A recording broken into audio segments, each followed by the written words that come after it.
দেখুন বন্ধুরা, দারুণ স্বাদের বানাচ্ছি। আজকে বৃষ্টি হচ্ছে, সকাল থেকে আজকে বৃষ্টি নেমেছে, সারাদিন আজকে শুধু বৃষ্টি হচ্ছে। আজকে দুপুরে হচ্ছে আমাদের লাল লাল ঝাল ঝাল চিকেন কষা।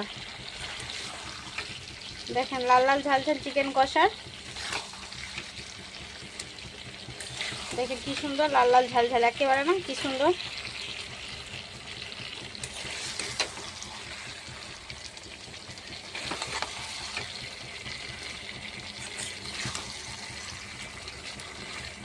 এর মধ্যে আছে পেঁয়াজ, আদা রসুন বাটা, লঙ্কার গুঁড়ো, ধনের গুঁড়ো, কোনো কাশ্মীরি লাল লঙ্কার গুঁড়ো ব্যবহার করা হয়নি। তবু দেখেন বন্ধুরা কত সুন্দর লাল হয়েছে একেবারে কালারটা।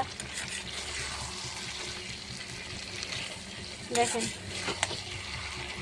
এই পুরো রেসিপিটা দেখতে চাইলে আমাকে কমেন্ট করে জানাবেন, আমি পুরো রেসিপিটা দেবো কীভাবে বানালাম এটা, ফুল রেসিপিটা তাহলে দেবো। এটা আমি ফুল রেসিপি দিই নি, যদি কমেন্ট করেন আপনারা তাহলে ফুল রেসিপিটা আমি দেবো। পুরো ভিডিও দেখার জন্য ধন্যবাদ।